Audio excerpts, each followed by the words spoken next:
ever wondered what life is really like behind the palace gates? Have you ever wondered? I have. Now, who are the royal staff? What do they actually do there? Yeah, well, we might have an answer. A new book called Yes, Ma'am, The Secret Life of the Royal Servants has taken us behind the scenes of the royal life through the ages. And ahead of its release on February the 25th, author Tom Quinn is with us now. Hi, Tom. Welcome, Hi. and thank you for doing this book. Well, I mean, this is a long time in the making, isn't it, this book? Yeah, I mean, I haven't spent the last 40 years just working on this book, but in a sense I have, because over those 40 years I've interviewed loads of former and serving members of staff, but I wasn't... I mean, I've done other books based on single servants, like there's a guy called William Talon, who was known as Backstairs Billy. Yeah. Probably the most famous royal servant. I did a whole biography of him. So as I've gone through over the 40 years, I've interviewed more and more people, but sometimes they produce one book. But now I thought was the time to put all the interviews together, going back to the 1980s, to make this latest So was book. this always in the back of your mind, thinking, right, I'm going to save this one down the line? Yeah, you do tend Stories to do that you don't get to use, you just thought, you know what, I'll bank that. Yeah, exactly. And then you've got enough now to do a book? Yeah, and also some of them, you know, some of the maids I spoke to, their stories were great, but not enough to make a whole book. Got ya. So when you put them all together, you get footmen, maids, equerries, you know, from one end of the scale to the other, which I think made it a much more rounded book. And the other interesting thing about it was that people always think, oh, it's a book about the royals, he's going to be saying terrible things about them. But most of the stuff, or a lot of the stuff anyway, they love the royal family, so they only said really good things about them. And I guess it's a peek behind the curtains, isn't it? It's like, what does that person do? What do you know? Yeah. The roles and...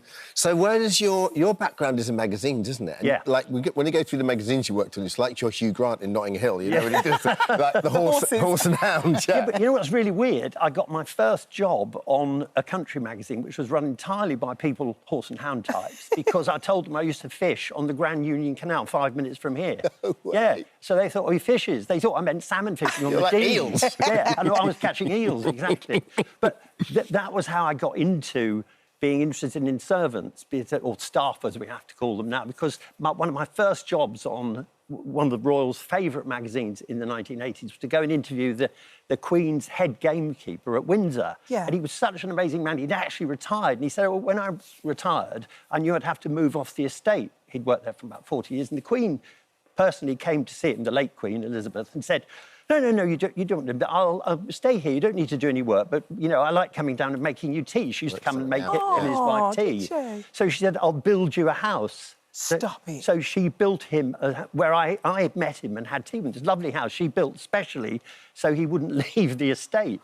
That's unbelievable. So, yeah, it's incredible. Yeah. And his wife used to look after the corgis, which were running around everywhere. And he told me some great stories. Like the Queen would come down and insist on making the tea, because for her it was, you know, she didn't get the chance to do this, and she would stand in the kitchen throwing dog biscuits out through the back door so the corgis would those corgis run wild in that palace, don't they? They literally, yeah. They are living the their best stars. lives. They're living their best life. In Buckingham Palace, because it's so big, you can't get the corgis to the exit doors fast enough. To go to the toilet? Exactly. So there's a footman with a soda siphon and some cloths who his sole job is to wipe up the pee. Are you serious? Yeah, seriously, that's what he does, because there are a lot of six or more corgis at different times, and they're allowed to pee on the carpet. Oh, my God, but it stinks, doesn't it? So, Tom, how did you, in terms of the access you get and in terms of what people are willing to talk to you about and in terms of what you want to print, do they sign NDAs, or are they, you know, do they check in with the royals first, or is it just more on trust? Yeah, it's more on trust. I mean, it's certainly back in the 80s,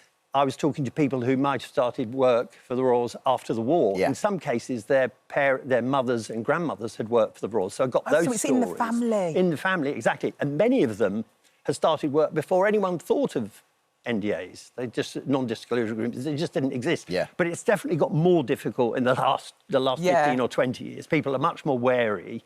But I always, you know, for every 3 that you approach, 1 will probably say yes. People like to talk about what they've done, and as long as you guarantee anonymity, you know, and their lives are interesting. Most people love, you know, they like to talk about themselves. Yes. Well, tell us about some of these stories, because obviously, is it true that the king has somebody who literally squeezes his toothpaste out. Yes, it is true. King Charles does. Yeah, I think the reason for that is it's extraordinary from one point of view, but from another point of view, it's understandable. He had an accident while playing polo, and he hurt his toothpaste arm. Right, fair enough. So, Toothpaste. The old toothpaste arm. somebody began to put the toothpaste on, and he never I think stopped he it. never stopped. He just carried on. But you know, it's like cars. If you're super rich and you collect cars, you're going to have a lot of cars. The royal family have a lot of money, so you're going to have a lot of servants, and they have huge numbers of servants to do. Some of do the most correct. They have a fender smith, for example. Now, most people don't even know What's a fender smith? He's the guy, you know, old-fashioned fireplaces, they'll have a metal sort of rail in front, sometimes with little leather seats on. Well, he looks after those. And they have another guy who's in Windsor who his full-time job is to wind all the clocks in Windsor Castle. Oh, that's important. To be fair, I imagine that is quite a busy job. No, but also he's an expert at antique clocks, so he has to repair them because they need repairing all the time. Wow. So there are lots of jobs. And in the past, it was even crazier. Queen Victoria absolutely insisted she would not get rid of her falconer, the man who looked after her falconers. As someone pointed out, she'd been paying him for 30 years. Somebody said to her, "You don't actually have any falcons." And she said, "I'm still not getting rid of him."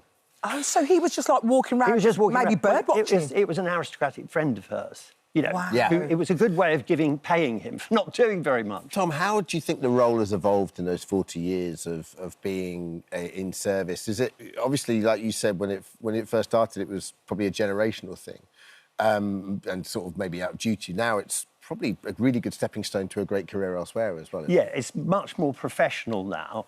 But the biggest change is that all domestic staff are treated really well. I mean, they have gyms now, they have health plans.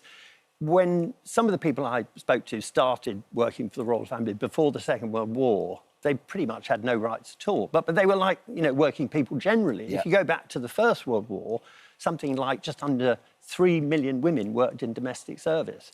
And many of them worked for, you know, just small terraced houses across London, the Midlands, wherever. They would have a maid of all work, some poor 12-year-old girl who would live at the top of the house and do 15-hour days. And for that kind of servant, moving to the royal family, gradually moving up through the aristocracy, that was what they wanted to do because you were always treated much better once you reached... It's absolutely fascinating. Yeah, it's an extraordinary world. It's a kind of hidden world, too. Yeah, it really is, and you're opening up that world on the 25th of February. Very excited. It's called Yes, Ma'am, and you'll get all the secrets, well, alleged secrets that are in the book. Yeah, brilliant. Thank you. Yes, ma'am. Secret of the Royal Servants out on the 25th. Tom, thanks. Thank you very much. Hi, everyone. Just wanted to say thank you for visiting our This Morning YouTube channel. Now, listen, we upload new content every day, so go ahead and hit that subscribe button so you don't miss out. And we'll see you in the morning.